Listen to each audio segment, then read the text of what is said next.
Painless, but thank you all for being here this morning. We are going to do a quick media availability with some folks helping organize the Lincoln Marathon. So we have Captain Mike Woolman with our Southeast team with LPD. We have Battalion Chief Eddie Mueller with LFR. We have Shane Dostal with LTU, and then Ryan and Ben with the Lincoln Marathon. They're all going to give some talking points first, and then if you have any questions about this weekend's activities, you're welcome to ask them at the end. Captain? Good morning. I want to start out by thanking our partners with Lincoln Fire and Rescue, the Nebraska State Patrol, University of Nebraska Police Department, Lancaster County Sheriff's Office, Lancaster County Emergency Management, Lincoln Track Club, and Pink Gorilla. LPD's top priority is safety and concern for our security of our racers, volunteers, spectators, and the community as a whole. Please be vigilant and contact an officer if you see something suspicious. Our officers will be working at the start and finish lines along the course to manage traffic and monitor crowds. The Nebraska State Patrol's aviation unit will also be assisting our officers. We ask that everybody familiarize yourself with the race map and choose an alternate route on Sunday morning to get to your destination on time. The goal will be to get intersections reopened as quickly as possible to avoid lengthy delays. We will post about intersection reopenings on our Twitter, on X, formerly Twitter. So we ask that you follow @Lincoln Police for updates that our PIO Erica will be giving out on Sunday morning throughout the race. We are working closely with our partners to make sure everything runs smoothly, and they will help facilitate any adjustments we have with weather events or other issues. This is a great event for the city of Lincoln, a fun family event, and an opportunity to showcase Lincoln. At this time, I'd like to introduce Lincoln Fire and Rescue Battalion Chief Eddie Mueller.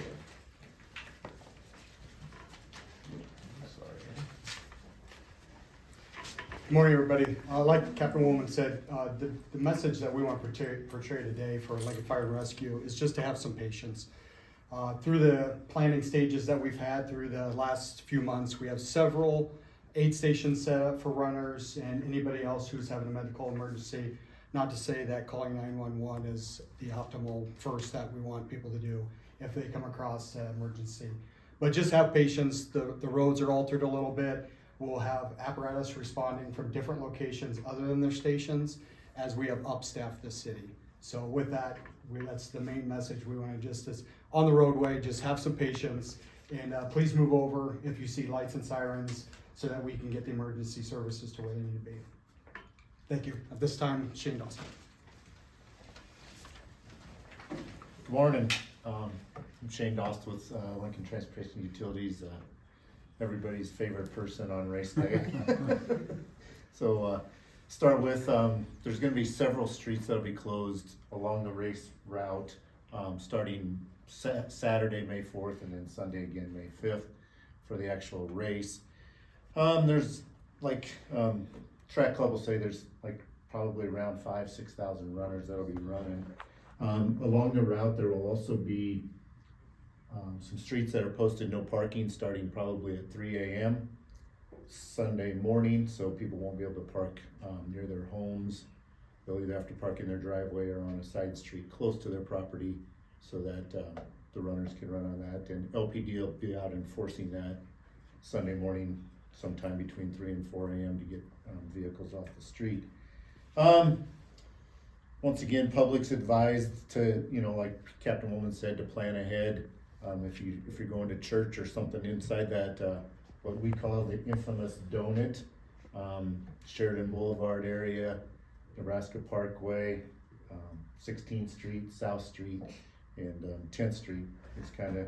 That'll kind of be closed from approximately 5:36 on Sunday morning till some of the streets will be opening up around 8 a.m.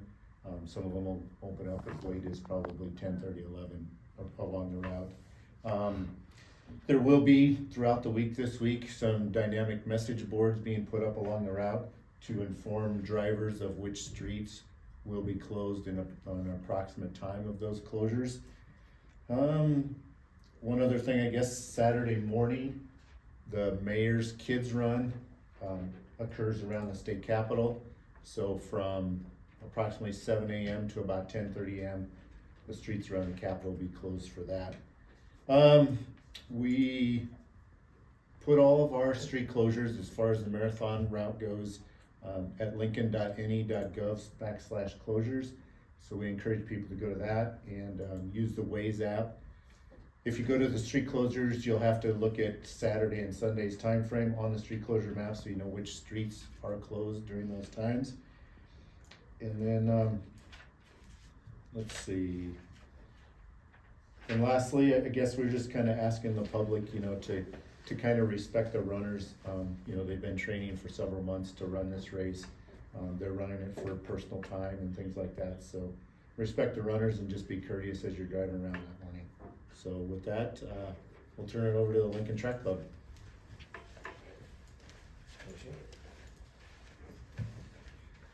Okay, I'm Ryan Renier with the Lincoln Track Club, and I also have Ben Cahoon here with Pink Gorilla Events. I'm the race director, and Ben is our operational director for the event. I would also like to start by thanking the City of Lincoln, the LPD, Fire and Rescue, University of Nebraska, and then the thousands of volunteers that it takes to put our event on.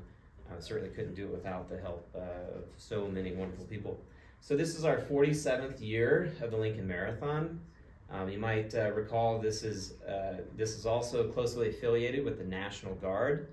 This year, though, it is not the National Guard team trials. We do that every other year. So this year, the National Guard will be competing for a special traveling trophy that is really a cross-state competition. So the fastest state will win that traveling trophy. That's new for this year. We're kind of excited about that. As far as numbers, I think Shane kind of alluded to this, but we're almost at 6,000 runners. We've got about 1,100 runners in the full marathon, and then almost 4,800 in the half marathon this year. A couple of things that I'm particularly excited about and I would ask people to look out for. Our champion from last year will be back again this year. He set a new course record as a 45-year-old. So showing some of those old guys that you can still get out there and run fast. So he's planning to be back, so we'll see if we have another course record set.